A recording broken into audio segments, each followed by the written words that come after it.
Hi guys, welcome to my channel. Welcome to a new year. Welcome to a bunch of new stuff. So yeah, I got a calendar of stuff for the new year, January through December. And let me pull it up. Okay, I don't have it here. I'm not gonna dig for it. But I can do a top 10 for you today because this will be the first top 10 of the year. And I'm kind of excited about it because it's about me. Not only is that one of my favorite subjects of all time, but it's one of the best things that you could possibly talk about. So let's do my top 10. My top 10 is going to include 5 fears and 5 loves, and these are actual personal fears of mine and personal loves of mine. So not only does it make it easier to do when I'm not trying to judge other things and I can pick my own, I can whip through these. So let me turn down Elon Musk. He's a little loud right now. So, okay, let's do this. I'm going to number these real quick.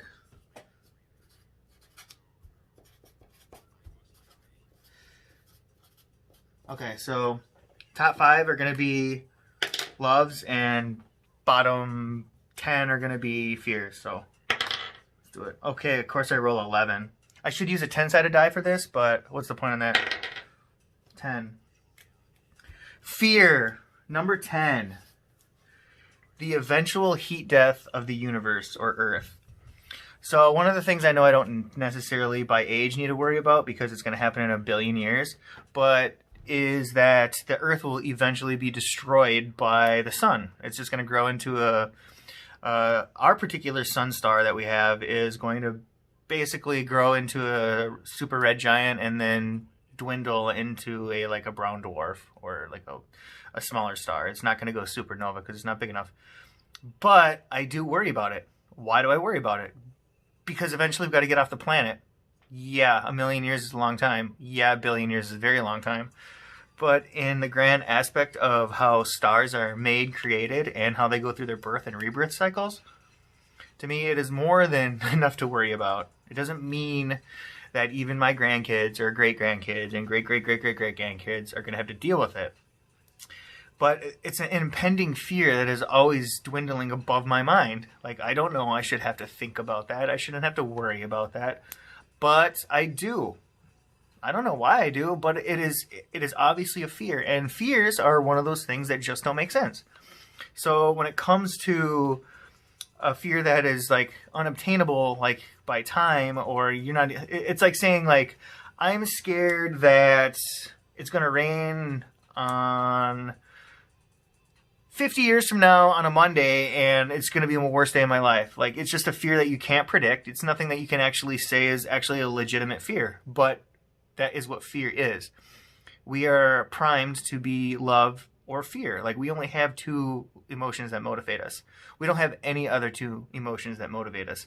If you are doing things outside of love or fear, I'm very curious to what it is that you're doing or why you do them to be in general. Because if you do something because you think you like it, or it's just your mind telling you that you like it, and it just doesn't make any sense to me. So, I mean, I spend a lot of time thinking about fear, and I spend a lot of time thinking about love. And fear just, it makes a lot of sense to me, and I always like to say I'm not scared of anything, but there are a couple things I am scared of. So I thought really hard about them, and that's just happens to be one of them. Call it what you will, and it's completely unnecessary to be scared of, but if you tell me that you're scared of clowns or snakes or spiders or the dark or storms, I'm not gonna fucking understand that either. It's gonna be an illegitimate fear that it is broadcast in your mind for whatever reason, and it is the way it is. So you guys don't have to be terrified at the impending heat death of the Earth, but I am all the time. Always thinking about it. Next. 12. I'm just going to re-roll if I don't get these. 16. Another 10. I'm really scared of 10. 4. It's a love. Skydiving. Skydiving is a love of mine, and it basically puts life and death in your hands. And anyone that jumps out of an airplane, a perfectly good airplane, it makes you think twice about everything else that you've done in your life. From the time that the instructor starts telling you that you probably could die, and you sign your own death certificate. Like, you literally sign your own death certificate before you get on the plane. It starts putting things into perspective. You get the suit on. You get the chute. Like, did I get the chute that opens? You're looking at all these parachutes sitting on the wall, and you're thinking about, it'd be like, well, if you're going to jump out of an airplane, you're obviously not scared of things. People that jump out of airplanes are scared of things.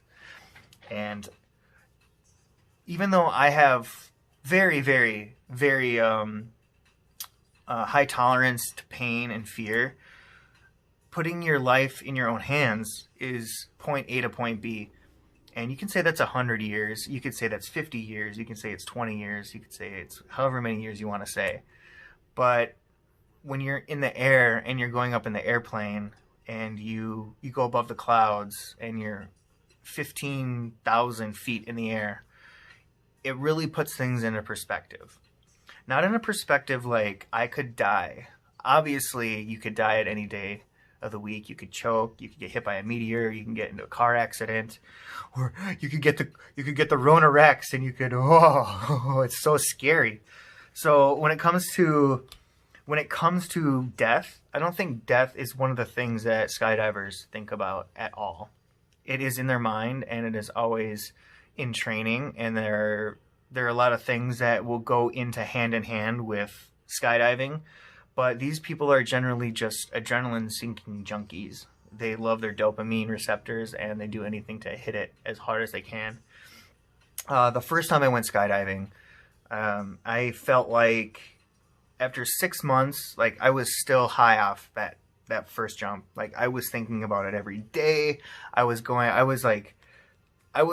putting things in such a different perspective that I was actually not even generalizing anything. You know, like, I used to be obsessed with the Vikings, and then I just stopped hating sports. Like, there were some things that just, like, the switch just turned off. Like, I guess I didn't even like those. I didn't even like that. You know, so, like, I mean, 2020, I know sports is a lot of big things for big people, and some people, like, I know it does teach, you know, companionship and sportsmanship and all that other good stuff, but I think sports also, like, bring a lot of negativity to the world. They teach you how to hate from the very beginning, because, you know, you go to school and then, you know, they instantly tell you which school to hate because they got a different mascot, they got different colors, and it's the same kind of crap, and it's the same kind of dogma and the same kind of bullshit that we're all fed and forced to choke down as adults, not just as kids. People think that sports do a lot of good things, and I don't think they do a lot of good things. I think they waste a lot of people's time, and not only does it waste people's time that are watching them, or waste people's time while they're playing them, if it's not something that you want to do professionally, I just don't understand. Like, yeah, go toss a frisbee, go play basketball with your boys, and that is fun. Playing sports is more fun. Professional sports, and then you get into, like, some of these people are ruining their bodies for the rest of their life. You know, they don't talk about in the darkness of, you know, like, having like 35 concussions. You know, people aren't protecting their brains. Oh yeah, they got helmets. No, like, you see a lot of people after they come out of professional sports, you know, they become suicidal. They become a lot of other things, and you hear about a lot of horror stories of really, really good people going down the dark road right after they, like, leave sports. So I think adrenaline sports should be more accepted by, I don't know, the general population. And I think that kind of ball sports should be played for kids. I really can't even imagine somebody being, other than a commodity. Like, if you play football, or, yeah, you can do good stuff with your money, and you can do good stuff for the community. And I'm not talking about people that can't do good stuff with their money. I'm talking about people that even if they have it all, they feel like they don't have anything. And that, to me, is very sad. So skydiving is one of the things I will always love. I will always hold it dear to my heart. Even though it petrifies me and terrifies me to do it, I will continue doing it because it's something that you love, you know? I have never gotten that feeling off of throwing a football, doing a really good layup in basketball, hitting a nice dinger. Like, I'm sorry, like, there's no adrenaline in sports, and the people that watch it that like fight about their teams, and it is the most utterly disgusting thing in the world. I mean, I've even won many, many times on fantasy football because I'm a really good reader, I'm a really good researcher, and I've only not come in first place one time. And after that, I stopped playing fantasy football. It's like D&D for nerds, but actually D&D is actually fun. So D&D can actually give you adrenaline, whereas fantasy football cannot give you any of that. So next, 1, love, yellow mustard, especially Ploshman's yellow mustard. I was going to do a series of products of things that I feel that I only use one kind of brand. Here, should I turn on some light? I can only use one kind of brand for a specific product. I won't buy Kraft. I won't buy any knockoff. I won't buy anything if it's not Ploshman's yellow mustard. Yellow mustard goes on everything in this household for me. Damn near. Even frozen pizza. One of my earlier friends, he introduced me to yellow mustard on frozen pizza. I don't eat a lot of frozen pizza. But if you do, I definitely would say go ahead and put a little dab on one bite and try it. And tell me if you aren't curious for another bite of it. I'm telling you, it's delicious. It doesn't seem like it goes together. It doesn't. It does not at all. But it does. It really does. So that's something that I will always love is yellow mustard. It has always been in my top 5 favorite things in the entire world.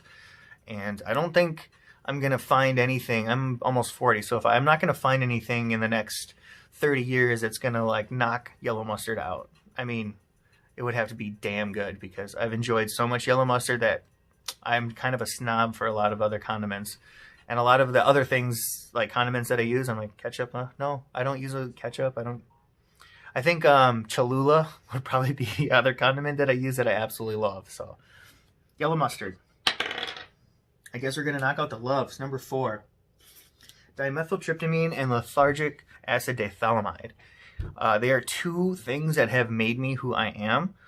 I don't condone any drug use. I will not push that down anyone's throat. I would never tell anyone to go do something that they never wanted to do.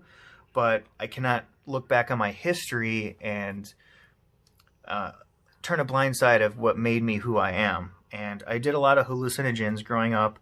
And one of the things that hallucinogens did for me was I always thought the world was going to be a certain way all the time. It was always just going to be, it's the way the world is. It's the way the world is. Well, all I wanted to do growing up is be a Navy SEAL. I wanted to be in the military. I wanted to go in the Marines. I wanted to be Special Forces. I wanted to be Navy SEAL. That's all I ever wanted to be. Until one day, I was actually already signed up for the Marines. I was already signed up. I did 1 year of delayed entry program. I did all their DEP programs. I was killing their physical tests in the Marines, and it wasn't anything. It didn't mean it mattered anything to me. The only thing I wanted to do is go kill people. And the funny thing about this is, if I would have taken that path, I don't know the kind of person I would be, and I don't even know if I'd like that person. But there was one night that I decided to take ecstasy, and it was the first time I ever took ecstasy. And I took ecstasy, and the very next day I called my recruiter and said I didn't want to be in the Marines because I had this overwhelming like feeling of love and appreciation, like for the world. Not like the thought of killing people just disappeared that day. And I went into my gunnery sergeant, and he told me I have to join. I already signed up. I already did the swear-in. I already did everything. There's a stack of paper like that, you know? And you sign it all. You swear in, and that's it. You go into boot camp. Well, lucky for me, I'm smart, and I went and did a little research, and I said, how do I back out of boot camp? And I literally just went to my doctor. I looked up like 10 or 15 things that clinical depression, like symptoms, and then I made him prescribe me some medicine. So then I went to my gunnery sergeant and I said, hey, look, I'm depressed. He goes, no, you're not. I've been talking to you for the last year. You're the furthest person from depressed. I said, yesterday I called you up and I told you I didn't want to join, and you said I had to. He said, yeah, that's true. I said, so I went on the internet and I found out how to get out of it. So here's my Wellbutrin. I'm out of the Marines. He goes, I'm going to tell you what.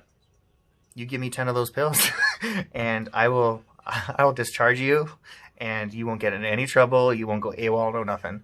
So, and he said he wanted 10 of them so he could show the other guys what they looked like if they ever were curious about what. I'm like, come on, Gunnery, you ain't gonna fucking, you're not gonna beat around the bush. I know what these things do, and I literally just gave them to him, and I said, I don't care, you can have them. I'm not depressed, so as long as you sign that little piece of paper that says I am, and I'm AWOL, and I'm not AWOL, that's all I need. He goes, as long as if you ever join, you got to join the Marines. I said, okay, no problem. And it was a deal, done deal that day. So he went from no, no, no, no, no, no, and I had a long conversation with him to just give me the pills, and it was over. So I'm sure he is long not even in the Marines anymore, so I don't even give a shit that I just said that. So next.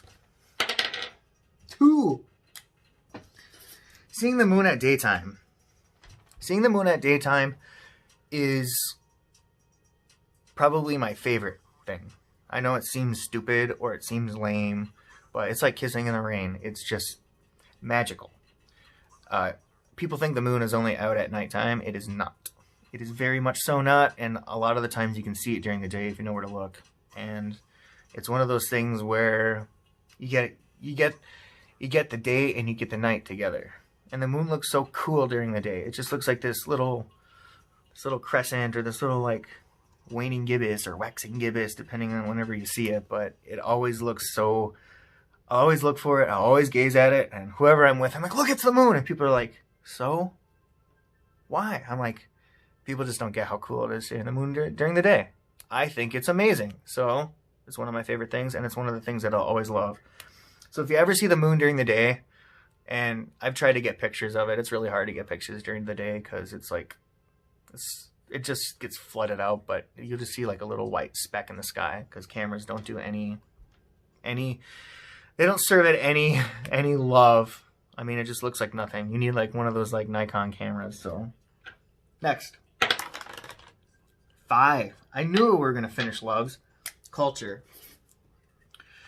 Culture is probably one of the most precious things to me because you get to separate from who you are and do something else that somebody else does. And you get to, like, for instance, food, cuisine, beer, going and visiting places. Like, you can see so much culture in the United States. If you just go to a different state, it's completely different than the next state over. And if you've traveled around enough, you'd know that, yeah, culture is everywhere in the United States. And it's really amazing. So if I get to try a beer that I've never had or eat a cuisine that I've never had before, to me, it's probably one of my absolute favorites. Because you get to taste, like, history. Like, it came, let's say, this dish came from, like, the 1200s. Well, I'm like, well, it's delicious. They've had a long time to perfect it, and that's probably why it's so good. And that's one of the things why I like culture so much. And that's why I like to travel so much. And that's why I probably watch a lot of history and a lot of those boring channels that nobody else watches. But don't get me wrong. I'm like, culture is... In America, we are so uncultured that, like, it's very easy to embrace anyone else's culture. And that's why, like, we get easily manipulated because we actually don't have any culture. What's American culture? Like guns, sports, like boobs, beer, like fat asses. Like, that's literally what people think about when you go to other countries, what they think about Americans, that we're just lazy, we don't do anything. And it's very sexualized. It is. Anywhere you go, like, you're seeing sex. You go to a lot of other countries, you're not going to see everything sexualized like it is here. Like, you see commercials and you see, like, things, and you can go like, you can travel like 15 miles and not see one billboard with, like, without sexualization on there. And in America, we're very, very sexualized. And whether or not we want to admit that, it's in everything that you look at. It's in advertisements. It's in shows. It's in the perfect kiss. It is everywhere. So sexualization is one thing that don't get me wrong. It's one of the things that makes humans who they are, is their primitive drives and stuff. But in America, I think we're uncultured, and everyone that isn't from here wants to come here. And then I feel like everyone that's from here wants to leave here. The grass is always greener on the other side, I think, when it comes to people. On to fears, guys. On to fears. Except for the one I had, the heat death. 6. Heights. I am petrified and terrified of heights. My wife and I have gone on trips, and we've stayed at some very nice skyscrapers, and I am terrified to be anything higher than just a couple stories. I like my feet on the ground. I like the ground. The ground's safe. I can fall on the ground and I'll be okay, but if I fall from heights, you're not going to be okay. You know, it's one of the things. It's a natural fear that we all should have. It's kind of like, it's like the dark and storms and spiders and snakes, and a lot of people are scared of those things, and clowns and stuff for whatever reason. But you know, heights can be absolutely terrifying if you're scared of them. We spent one of my birthdays. It was like, I think it was 2 years ago, and we spent it in, well, actually 3 years ago because it's a new year, in Chicago, and we stayed at I think we were on like the 33rd floor, and she wanted to go out, and she's like hanging over the side looking down, and my hands just sweat sitting here thinking about it. And I would like lay with most of my body hanging on the inside of the apartment, and like just my like here and up was like, you know, outside. I'm like, I can't do it. I can't. She's like, come out here. I'm like, it's a sense of claustrophobia, I guess, because I don't know if I even have that on here. Yeah, claustrophobia is probably like my biggest fear. So like, it's being in a high altitude or a high building, and then not being able to escape. I don't know what the sense of fear is, but like, the views are beautiful. It's amazing. Like, I love all that, but I'm terrified of it. It doesn't mean I won't go. It doesn't mean like I won't. Like, think about somebody that jumps out of an airplane, right? That's 15,000 feet. That's pretty high. Those miles and miles up above the clouds. And yeah, that's scary. But you know, being on like in a building, even when we went on that trip, she was going to surprise me, and she wanted to go on one of the glass bottom skyscraper, or the viewing tower or whatever.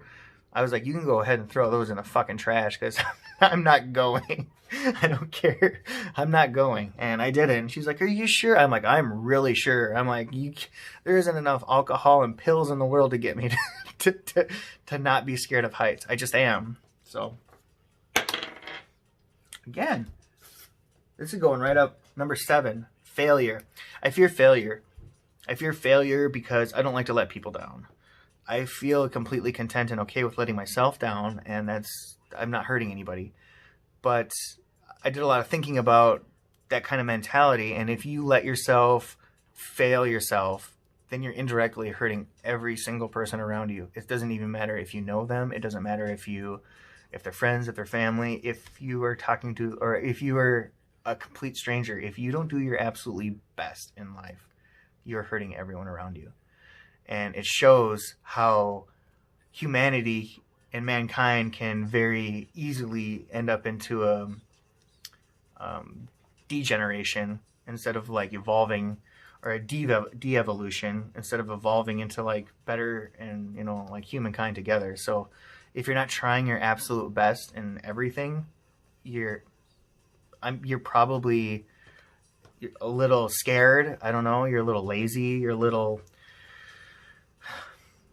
You have a mentality, and you think that your mind controls what you do, and it doesn't.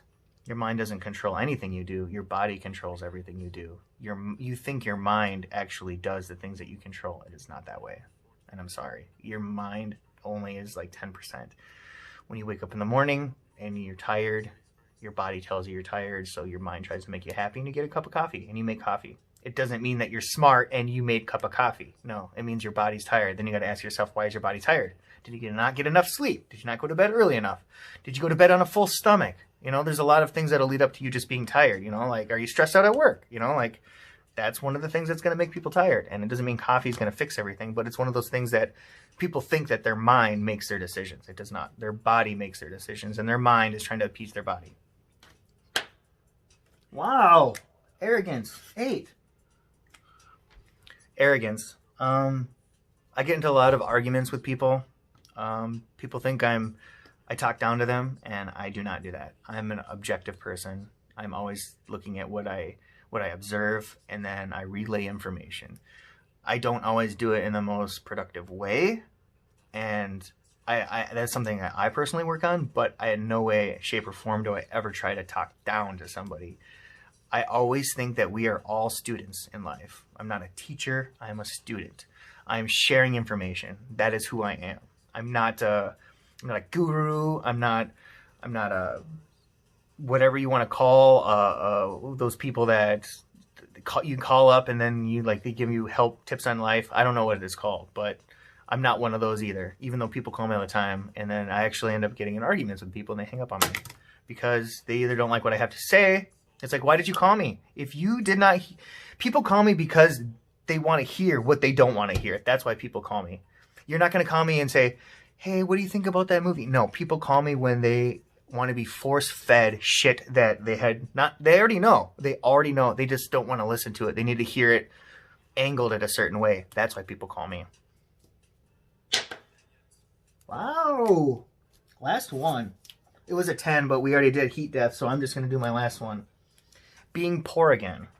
I grew up poor. I grew up in poverty. I grew up stealing 2 left-handed gloves from the lost and found at school because we couldn't afford gloves. So I had to wear one backwards one and one forwards one. I got 1 pair of shoes maybe once every other year, and if it wasn't a good pair of shoes and it didn't last, I ran around as a kid. So I would rip through my shoes. Nope, didn't matter. I had to afford my own shoes, or I had to, because we didn't have the money, we had the money. It just was squandered. That's what it was. And that was one of the things that terrified me to be poor. It's also one of the things that probably attracted me to drugs. And growing up, I wanted to make a lot of money, and drugs sell themselves. You don't even have to have charisma. You don't need to have anything to sell drugs. Drug dealers that think that they have all this money and stuff, yeah, you can make thousands of dollars in a day depending on what you're selling and who you're selling to. But it doesn't make you a better person. And what I did learn though, the money that you spend from working and the money that you spend from selling drugs are not the same amount of money. If you go to a diner and you put down your hard-earned money on the table to pay for that meal, it just tastes a little better. If you go to a bar and you pay for the entire table, they don't even know it. Let's say 20 people 20 people come over and you tell the bartender, hey, it's on my tab. Just keep feeding them drinks, keep giving them tabs like they're getting one. That $400 does not feel as good. The $400 that you blew on those people does not feel as good as, the $50 meal that you paid for with your own hard money. And being poor again is not a bad thing, because I can be poor. I know how to live. I know how to survive. And that's not what I'm scared of. Not having the luxuries, not having the things to give to the people that I love and care about. Those are the things that scare me. If you can't help yourself, then you can't help other people. And I think as money being a tool and a weapon, you should always leave it as a tool. If you're using it as a weapon, it's only going to come back. So there it is. First top 10 of the year, Love and Fears. Have a good one.